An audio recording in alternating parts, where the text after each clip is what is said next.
Only have an hour, so I'm going to go ahead and get us started. So again, good morning, everybody. Welcome. My name is Arija. I'm the Director of Programs here at FPWA. I'm very excited to present in coordination with Jen Curry today, part 2 of our series. It's called 2 Years in Leadership and Recovery in Times of COVID-19. Today's session is, as I mentioned, the second part. It's leading and managing through change, supporting your workforce at this stage of the pandemic. Jen Curry is our presenter today. She is the founder and CEO of Change Impact, which is a social impact consultancy organization, as well as a New York State registered MWBE.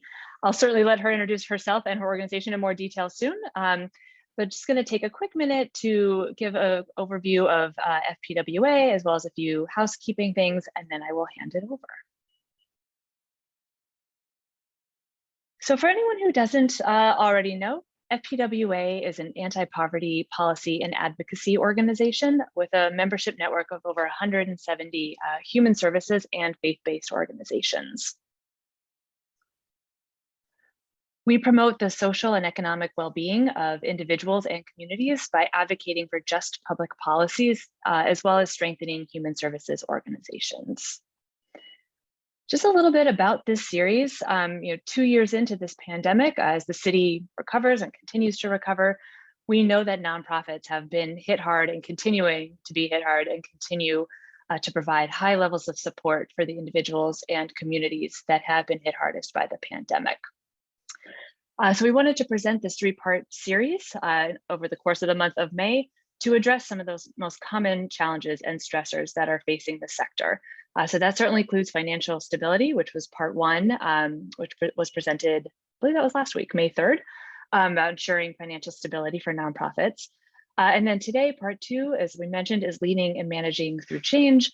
And then part 3 will happen toward the end of May on May 24th, and that will be building a culture of community care and really sort of supporting organizations and trying to avoid, to the extent possible, employee burnout. Just a couple of housekeeping things. We certainly encourage participation. There'll be times to chat and to also be in breakout rooms. So if you at some point want to come off mute to speak, you're welcome to do that, as well as using the chat function and or the reaction button so we can tell sort of what you're thinking, if you have a question, things like that. At the end of the session, you'll receive a 4-question post-session survey. Please take a few minutes, probably only 1 minute, they're multiple choice, to fill that out. This really helps us learn what it is that's going to be beneficial to you now and in the future in terms of capacity building. So please do take that survey. And finally, either later today or tomorrow, we will be sending a follow-up email, which will include a PDF of the PowerPoint slides you'll see today, links to various resources, a link to that survey that I just alluded to, as well as a link to register for part 3. So with that, I'm going to hand it over to Jen. Let me stop sharing my screen and allow her to introduce herself and share her slides. Thank you very much.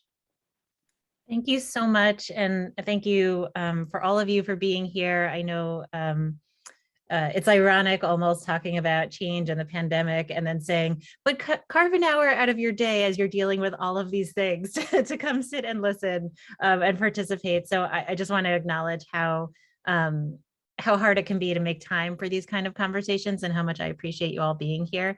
I'm just going to share my screen and we will officially get started. Let's dig right in. So with our time today, we are going to talk a little bit, we'll do a little warm up because what session, what kind of a facilitator would I be without a little bit of a warm up? And then we're going to talk a little bit about what a traditional change management cycle looks like and what that means in today's context, because I would argue, just to give away the punchline, nothing is traditional about what we've all gone through over the last 2+ years. And we want to sort of complicate that a little bit. We'll talk a little bit more about the sort of leadership qualities of managing through change and do a little bit of self-assessment and thinking about what it means to reflect on your own style as you lead through change. So let's go ahead and dig in. Again, you're going to get some strategies out of today. Hopefully you'll establish at least 2 new practices or mindsets, things that you can take away, and you'll leave with some reflections on your own leadership. just by way of quick introduction, again, thank you, Adia, for giving us such a nice welcome. So I don't have to say too much here, but we're a consultancy. That is our amazing team on the screen. And I always like to honor them in these spaces because everything that I'm sharing today is really a group effort and has been learned through the collective sort of wisdom of our team. We're also the team behind something called Change Up Learning, which is a self-paced training platform for educators and youth work professionals that offers some of the training and skills that we've found are the most needed in school settings and after school programs, summer camps, et cetera. It has a data dashboard that can be really helpful for training, tracking, and compliance. So that's just the second part of our introduction, is that that's us too, if you see that out there in the world. Okay, and a little bit about me. I'm a Queens native and very, very proud of my Queens roots. I grew up in Elmhurst, which was and I attended the most diverse elementary school in all of New York City at the time when I was growing up. And I'm going to assume that that means it was the most diverse elementary school in the whole world, because I don't think there's anywhere more diverse than Queens. I'm pretty sure we hold a Guinness World Record for that fact. I was a first generation college grad. I went on to NYU for grad school. I'm Puerto Rican. I got my start in the social services space through 4-H. And those are my two little girls on the screen. They're 6 and 3. All right, so that was a little bit about me. Now I want to hear from you all. And so I'd love for you to head to the chat. You can rename yourself if your Zoom name isn't the same as the name that you'd like to be called. But you can also maybe tell us where you're from, what your organization is, and just give us an answer to this question. What do you think of when you think of change? What does that word bring up for you? So I'll be quiet for a moment. I'm going to open the chat and keep an eye out.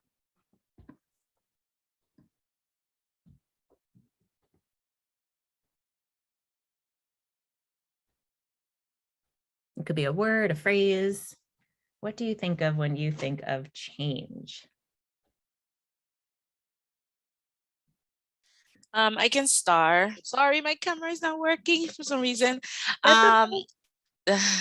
My name is Gaudi Polanco Mendoza. I am the CFO of CHLDC, Cypress Hills Local Development Corporation. And when I hear the word change, to me means like advancement, progress, innovation. Just it brings up positive thoughts of like the future. I love that. Thank you so much for sharing. And I welcome all of you to come off mute anytime. I should have said that. Don't feel formal with me. So please jump in. Yeah, I love that. That is like, I think, one big take on change. It's positive, it's exciting, it's innovation. And I see, thank you, Jennifer. I see you in the chat also saying kind of there's two things here, maybe like opportunity and resistance. I think Beverly is also naming these ideas of innovation and opportunity. And hi, Sarah, I see you too, talking about excitement. So those are all mostly really positive, right? And Jennifer also mentioned this idea of resistance. So I think there's like two camps when it comes to change, right? Some people are like, yay, it means we're doing something new, we're keeping it fresh. And some people are like, I'm terrified of change.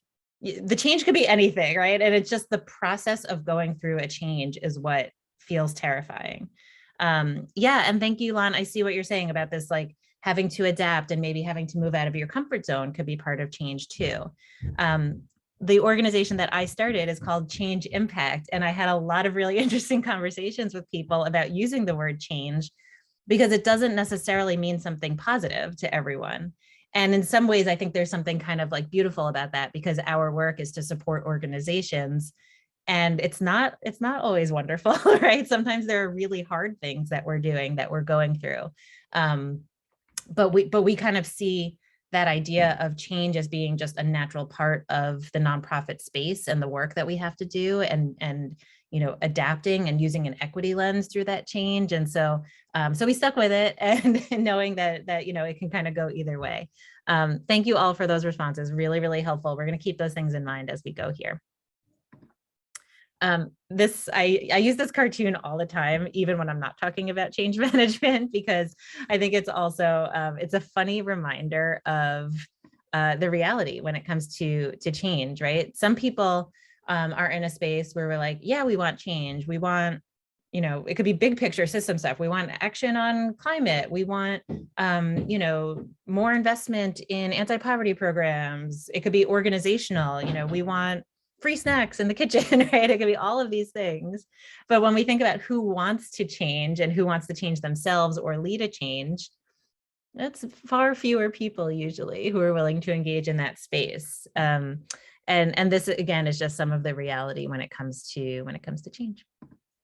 So again, we're going to talk a little bit about this. You know, if we were doing, what does the textbook say, right, on change? And then we're going to really complicate it. But this is kind of, you know, the sort of stages of change. There's different versions of this that you'll find out there. But you'll see the kind of axes are like self-esteem on one side and time on the other. And typically when change is presented to a group or a person, you know, depending on what it is, right, that first feeling can actually be one that's a little bit more of shock, kind of like, oh, you know, it's just being surprised if you didn't know that something was coming. And I mean, for sure, I think when COVID hit, we could all say that we were in a state of shock, probably for at least a little while.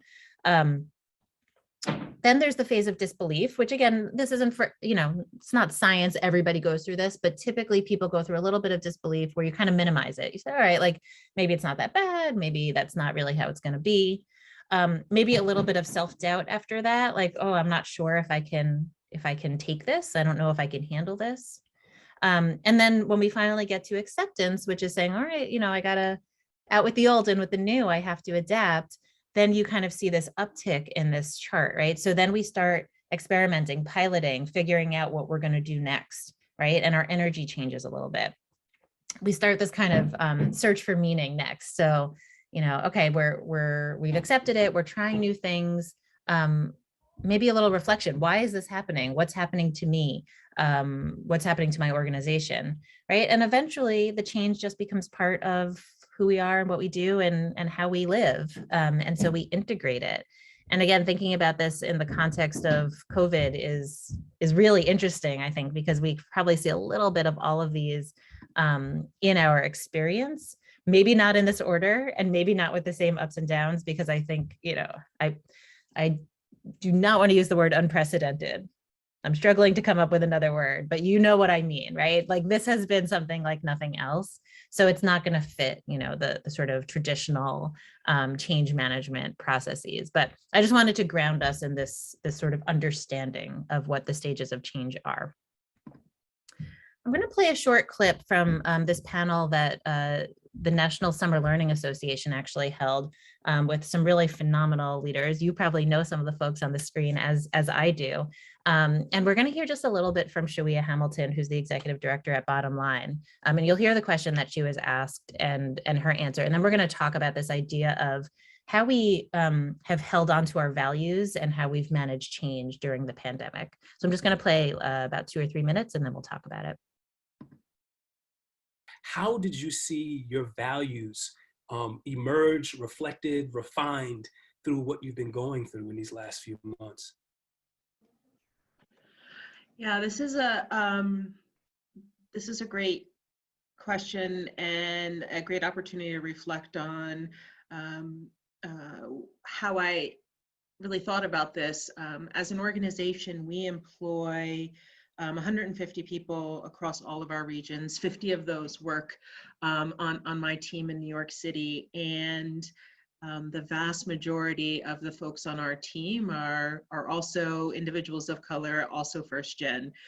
We operate a near peer model, and it really matters to us that our workforce, our team reflects the students that we serve. And the closer you get to the front line, the more real that is. The closer you get to the CEO level, the less real that is, in that our senior leadership team holds very few people of color on it.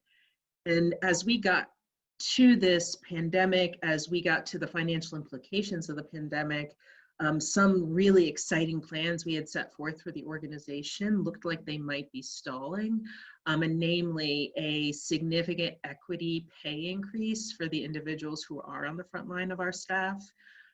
We were positioned to increase their salary greater than 10% because our analysis showed that they weren't paid on par with others doing that work. And that was something that really mattered to me and kind of really spoke to my own personal values for fairness and equity. And it became my issue. It became, in some instances, where I felt like probably sounded like a crazy lady asking to raise people's salaries when we were worried about how our year was going to end and what this upcoming year or this year would hold for us. But I'm going to pause her there, even though she says many more brilliant things. That's one example of a values decision that had to be made in the context of change, in the context of the pandemic, right? And so I'd love to get us talking a little bit. And again, please unmute and share. If you're able to, feel free to use the chat if you prefer. We'd like to hear a little bit from you all. Something made you come to this session, so you must be grappling with this change management piece too. So please consider sharing your answer to this question, which is, how have you managed through change during the pandemic while maintaining or maybe shifting your values, right? So some of it, I think, is sticking to our values. Some of it is maybe saying, oh, like we are now realizing that health insurance for all is much more important, and we didn't value that previously, and now we do. There are probably other examples of things that have changed in terms of values over time. So let's have a little discussion here, just hearing from you all, sort of this intersection of change and values and how you've been leading through it. Hi, this is Beverly Riddick from URI, Urban Resource Institute. So yes, this change has been, managing this change has been a challenge. Yet it's been, I think, exciting. I don't know if everybody at URI would agree exactly with that sentiment, but it has been. A couple of things we did in direct kind of response, if you will, to the speaker, was really acknowledging and recognizing that our frontline folks, our team, had no choice other than to continue to go in. We are a 24-hour sheltered organization. And of course, clients, everything was shut down. Everyone was stayed in shelter. And so that actually pressed greater demand on our infrastructure, even than before, as hard as that was to believe. And so we also recognized that our team, who still had to come in on the 11 to 7 shift, when virtually no one was on the subway system, it was dangerous and not many people around. We did a few things. We quickly dispensed with the term hazard pay, because that sounds horrible. And we talked about it in terms of appreciation pay. And we were able to pay, we had to find it because it surely wasn't budgeted in our budget, time and a half if you stepped across the threshold. So we did that for a short period, a 2 or 3 month period. And that meant a huge amount to our team members who were coming in the face of everything. And of course, at that time, who knew what really was at the bottom? The other thing that we worked on doing is working with Uber to get some Uber credits and sort of to partner up with them that we could also provide to our staff members. So, I mean, those are just 2 small but hugely impactful ways that we sort of tried to do with change. The last thing I'll say is last July, so that would have been July 21, we get it, great resignation and however you want to talk about it, due to change in large part.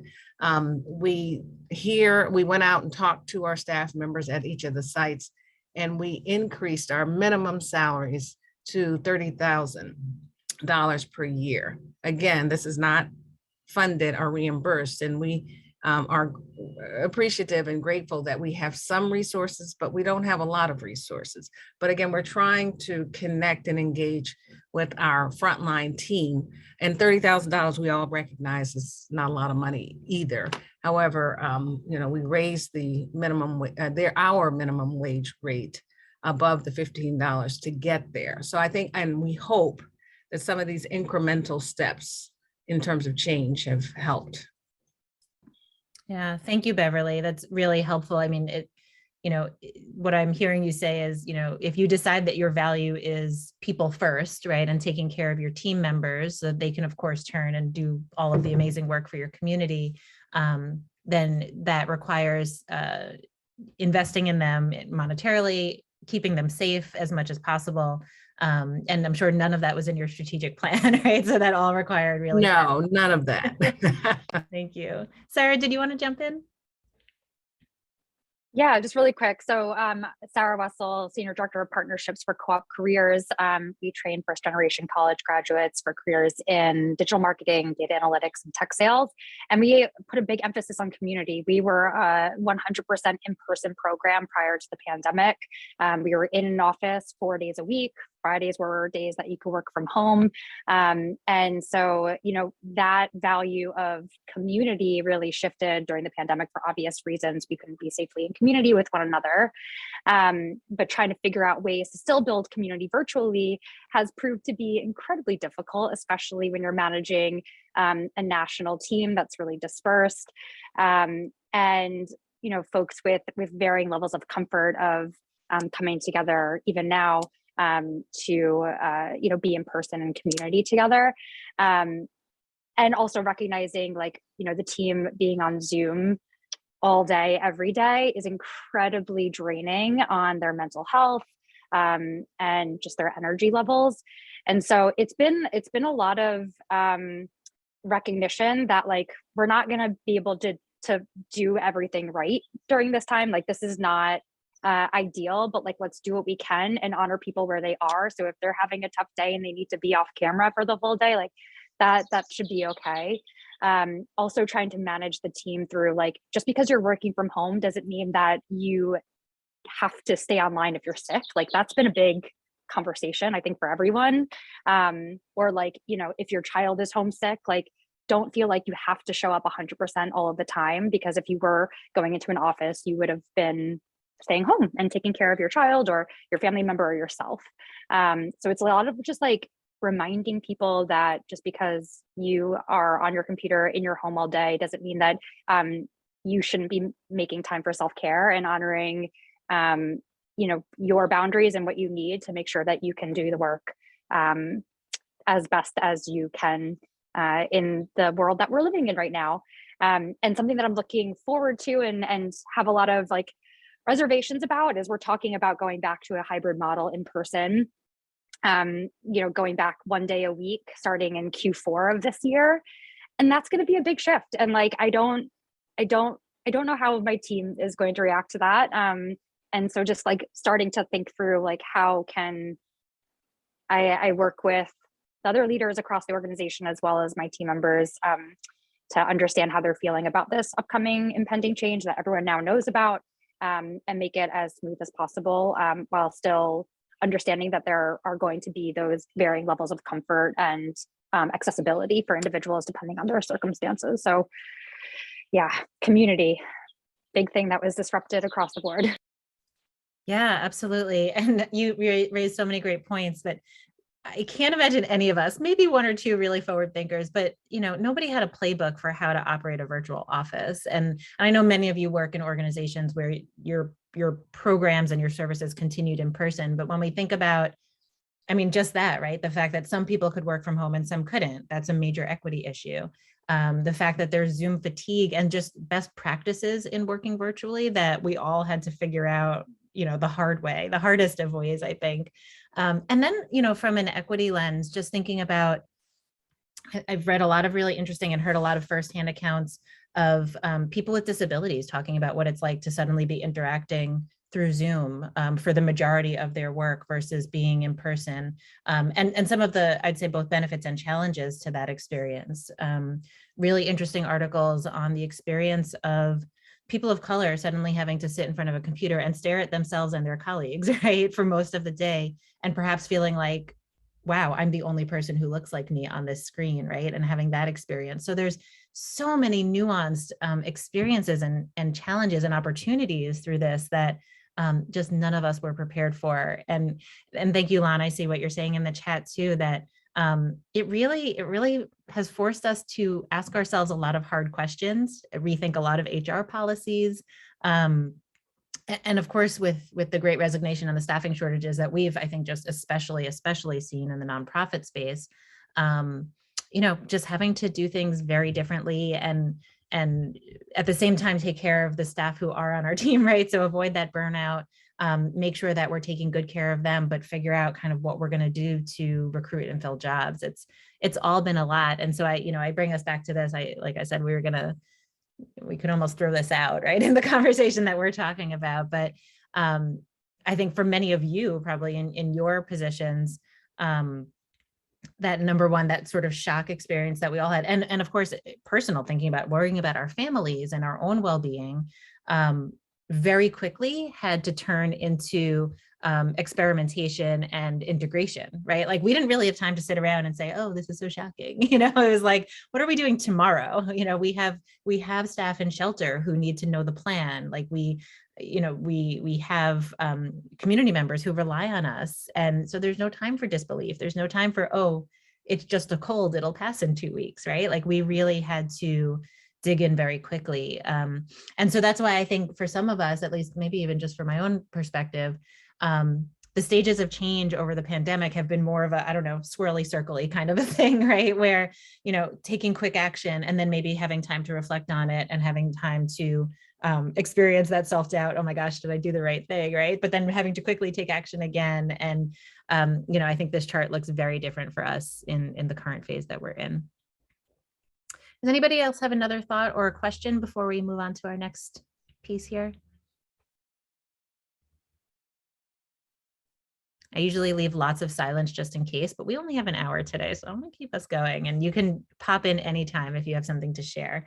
So let's talk about this just a little bit more. And what I'm gonna do is put this Forbes article, I'm gonna put it in the chat, and you also have the link on your screen there.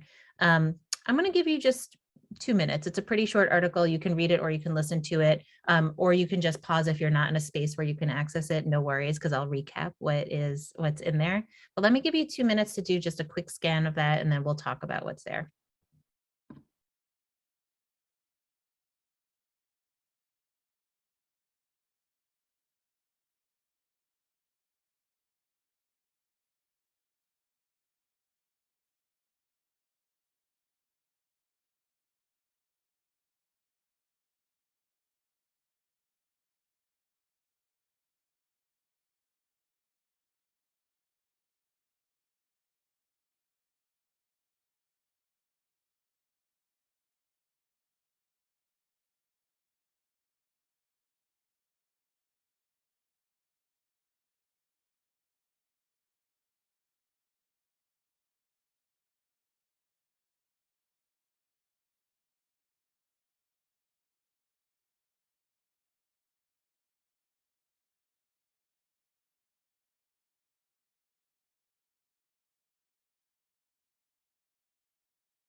Just take another 30 seconds and then we'll come back together.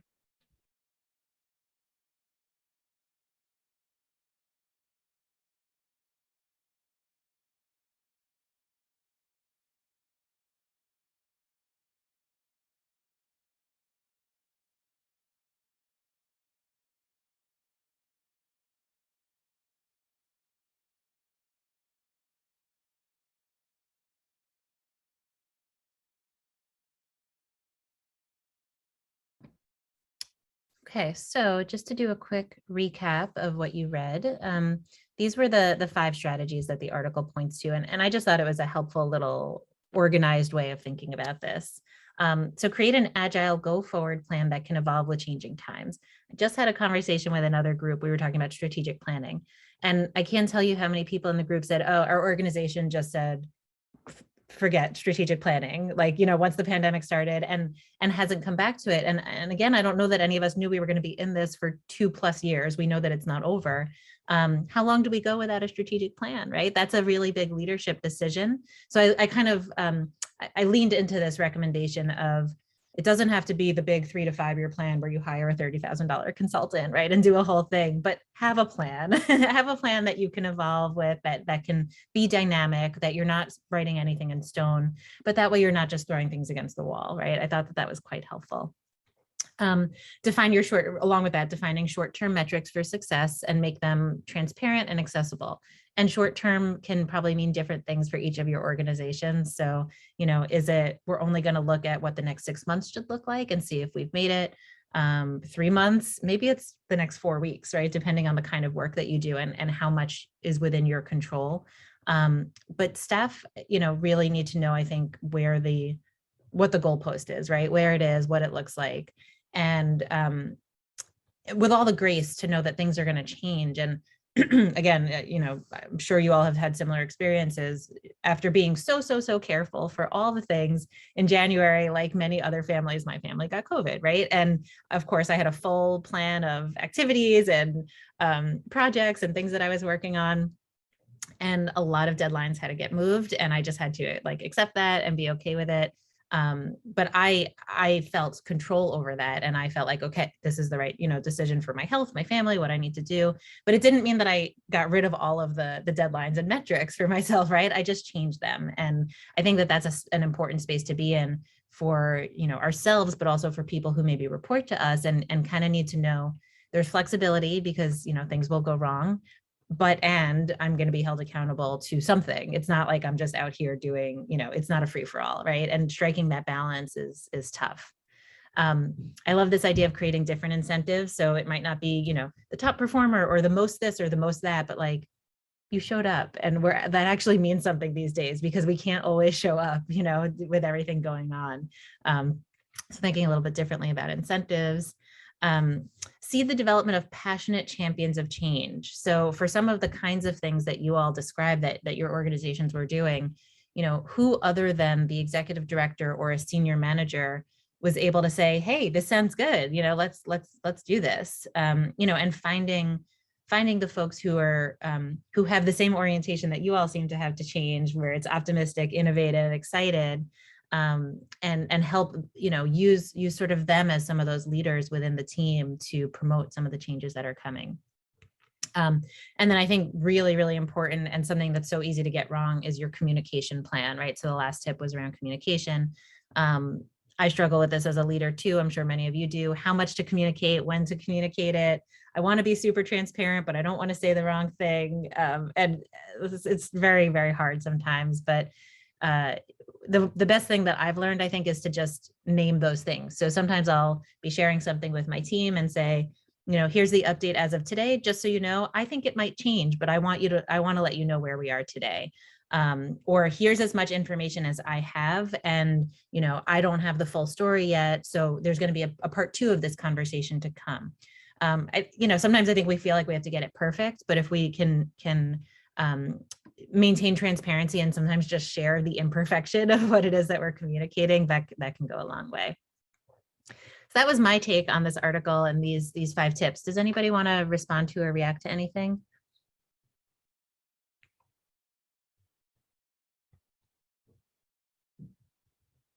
I am going to give us that awkward silence this time, just to make sure. You might be reaching for the mute button.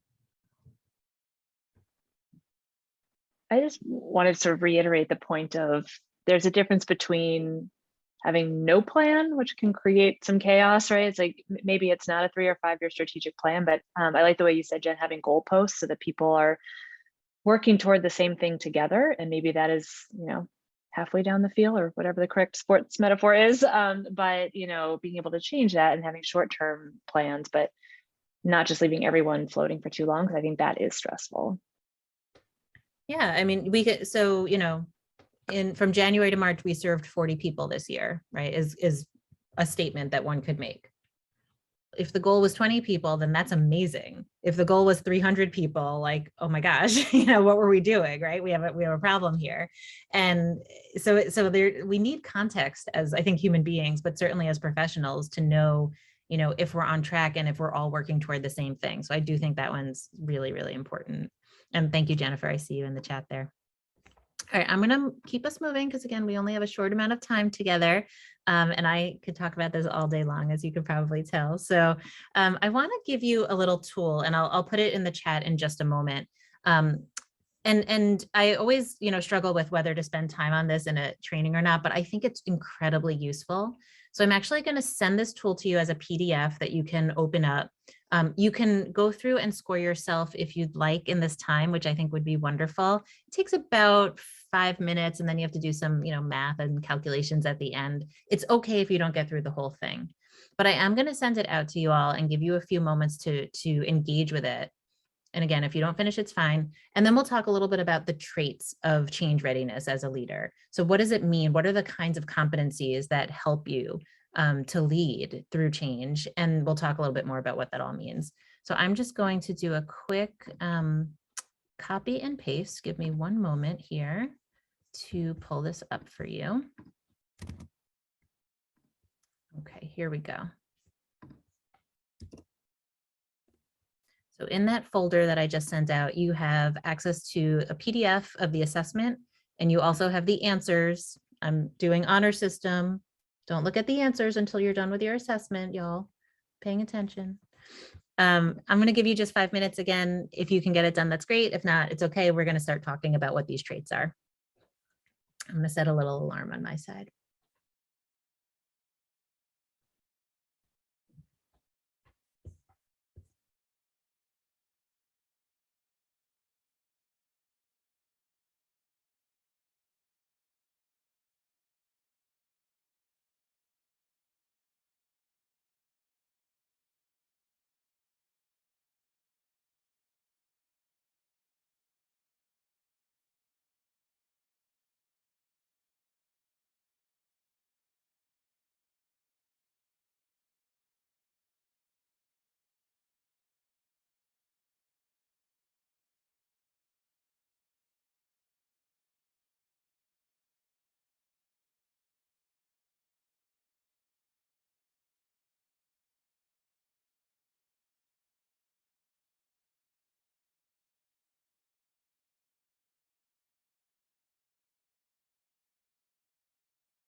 We'll take another 30 seconds or so. And again, I know you may not have worked your way through all of it, but I wanted you to experience some of it, and then we'll talk a little bit about what it means.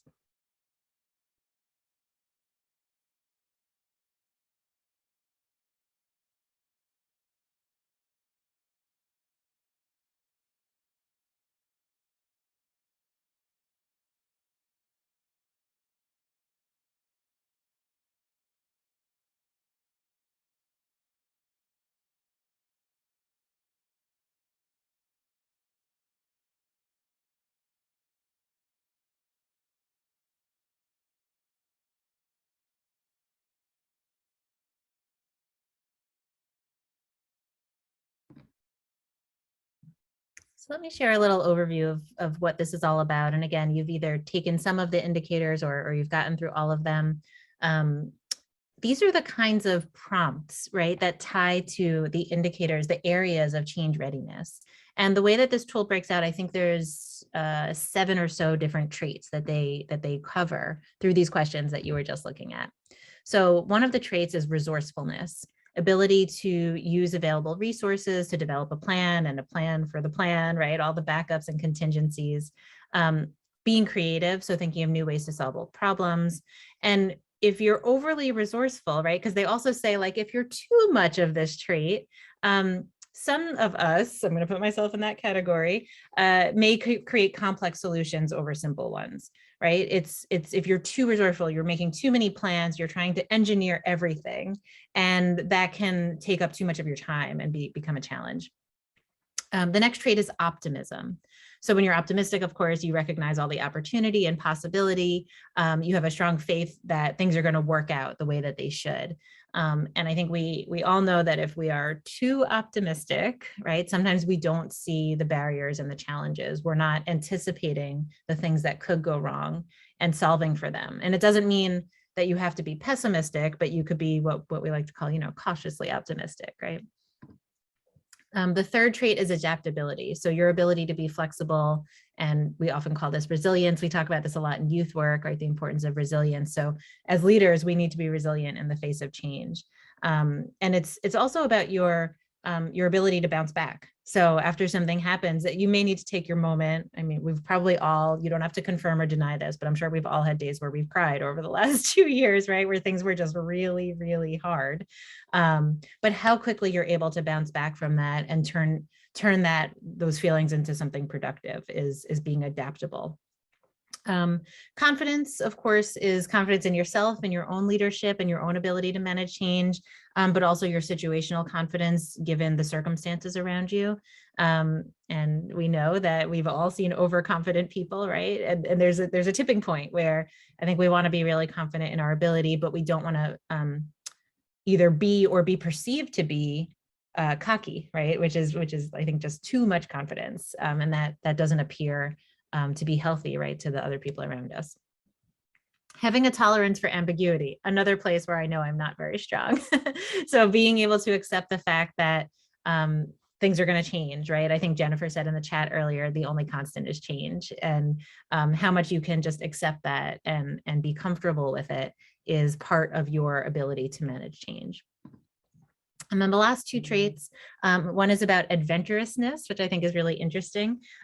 So your inclination and your ability to take risks, to take the road less traveled, so to speak. And that can really help you do well during change, because it may require some risky things or just things that you haven't tried before, right? We all have our playbook of, like, here's how we've always done things. And sometimes change requires us to do what this tool kind of refers to as being adventurous. And that can be hard. And you also risk seeming reckless to other people, right? If you have a low risk tolerance and somebody else has a high risk tolerance, their behavior can seem really inappropriate to you. And that's something that, especially if you're part of a leadership team, right, you have to really manage with each other. And that could be hard. And then lastly, maybe most importantly, is passion and drive. So of course, if you are passionate, if you're mission driven, which I know you all are, there's always possibility. You feel that sense of there's always possibility. And if you don't have that, right, if you don't feel driven and focused on mission, change can just feel like exhausting. It's like, oh, this wasn't the plan, right? This wasn't what we were going to do. And on the flip side, and I say this to a lot of people that I work with, being, I don't want to call it overly passionate, right? But being too mission driven, or trading off a mission driven approach with self-care and sort of attention to people and energy, right, can lead to just immense burnout if we're not really careful. So, you know, I think I'm just keeping an eye on the time. I think we'll all stay together in one group instead of breaking out. But I wanted to give you a little space to talk through this, either if you were able to score yourself, you know, where you scored high or low, or if just as you're hearing this, kind of where you think you would score high and low, and what are some of the things that you're hearing that maybe you would want to work on. And I'll do a recap while you're thinking. The traits are, I'm looking at my notes, resourcefulness, optimism, adaptability, confidence, tolerance for ambiguity, adventurousness, and passion and drive.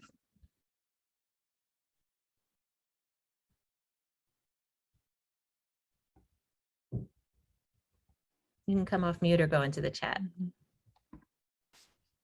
I can get us started. I know some of my team is here today. This may not come as a surprise to them, but I feel like I am optimistic and adaptable, but have a very low tolerance for ambiguity. And I think sometimes that those other traits where someone may score higher are sort of a way to get rid of the ambiguity as well. And so finding that balance and being able to sort of thrive in that environment is not always easy. Yeah. Yeah. And I think that, let's see, I've never said this out loud. Let's see if I can get it right. There's probably a balance of having less ambiguity. So saying, okay, this is how it is, but being highly flexible and adaptable. So saying, this is how it is today at 10:30 and tomorrow at 10:30, it might be different, right? So even if you feel like you can have all of the details in one place, just knowing that it's going to change and it may change quickly, and having just some acceptance around that is really important. Anybody else want to jump in?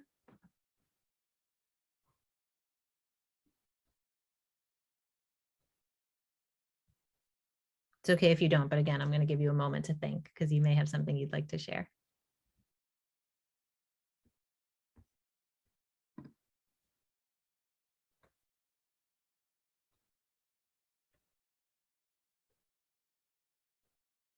The other reflection that I have here is on confidence as being part of leading change, because it's actually a very loaded word. And I think there's a lot of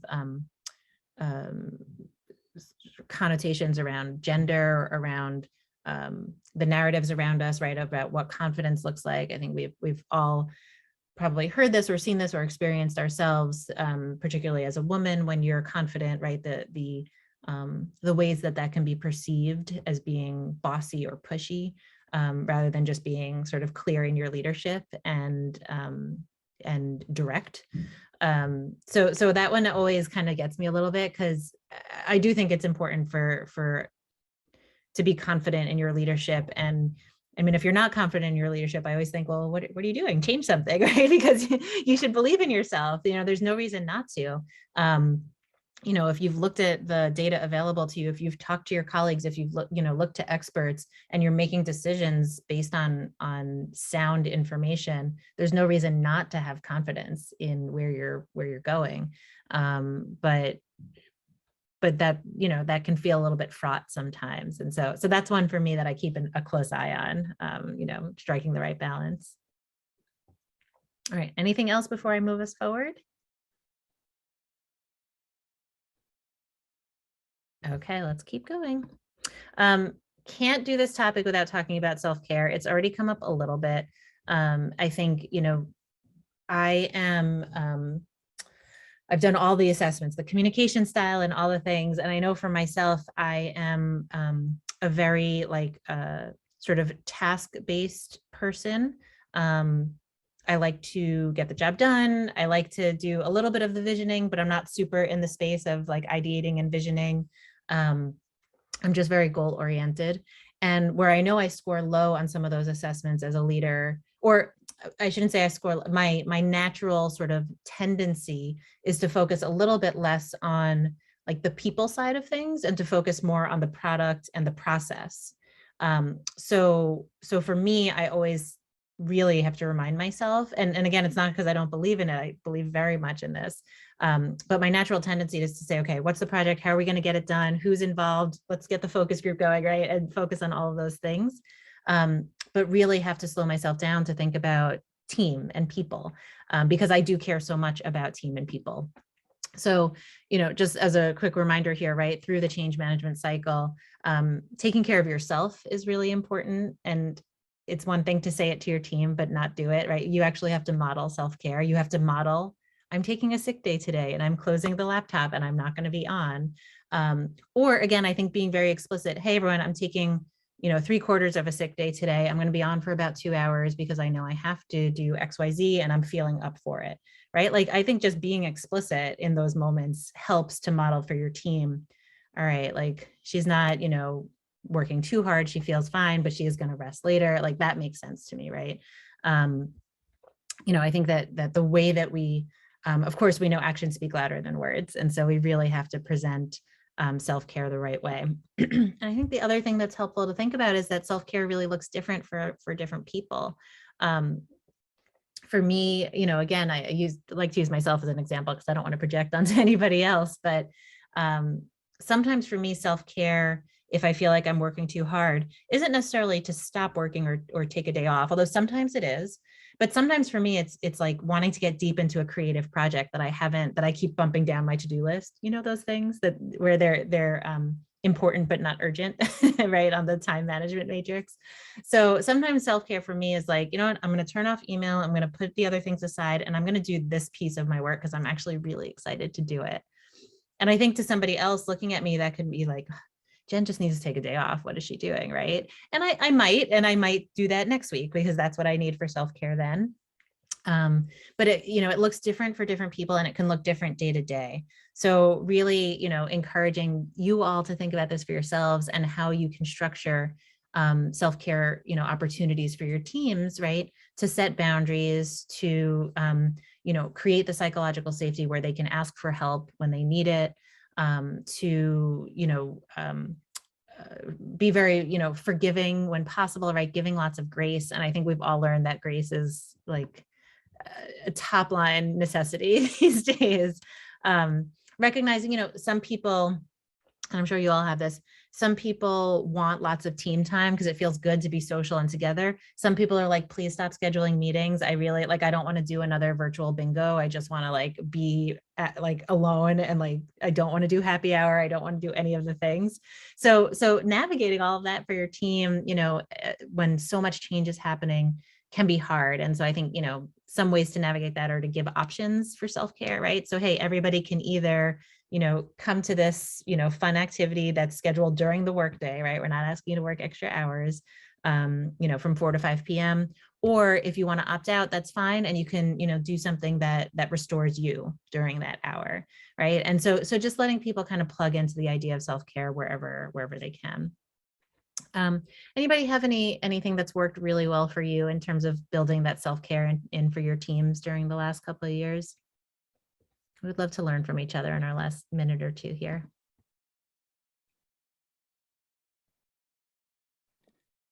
Well, one thing we've done, Beverly, here is we have implemented this hybrid way of working. And so we're in the office 3 days a week. And for those of us who can, based on role and function, I'll put it that way. And then you can work remotely, the other 2. We've talked about, although we're not as successful, about reducing emails after certain hours and on weekends unless they're urgent. That's come up a few times. And then just overall, we have focused around this notion of joy and celebrating joy in a more intentional way. So we've started to do it in fits and starts, but it's become a part of our meeting. So in our senior team meeting, we actually went through each month or each meeting, one person got a chance to talk about who they are. And I had a little PowerPoint. It took about 5 minutes for each one. And that was interesting to get to know people in a whole different way. I love those ideas. I love this concept of centering joy, because we, and like you all very specifically, right? Like the work that you do is not only hard, but often there's vicarious trauma that you and your teams are experiencing, right? There's, again, this constantly shifting landscape and just things that are really, really challenging to manage. And we have to find the joy. We just have to, like, it's not optional as far as I'm concerned. And thank you, Lon. I see this other idea of 15 to 30 minute buffer between meetings. Yes, so that especially when you're talking about sensitive topics, to give people a little moment of rest in between. Why we think we can schedule back to back meetings all day is always beyond me. We are at our time here, so I'm just going to say one quick word. I always like to end with a quote. I thought this was a good, appropriate one. All great changes are preceded by chaos. I mean, if that doesn't give you a little glimmer of hope, and that's from Deepak Chopra. We're going to skip over because we already talked a little bit about your self-assessment, and I just wanted to name that you'll get the slides. So you will have everything that we talked about available to you today. And again, I just thank you all so much for making time and for joining us. And I'll turn it back over to Audia in case you have anything left to say. Just a final thank you. I think that was so helpful, and we'll certainly pass along the resources as well as the self-assessments, which could be great to do with your teams and your organizations. And you know, Jen, I think you have a perfect segue into the part 3 of the series, which will dive even deeper into both self-care and community care. Right? It's not always on the person themselves to feel okay, so to speak, but rather as an organization, as a team. So thank you for that segue, even if you didn't mean to. It was perfect. And thank you all for joining us today.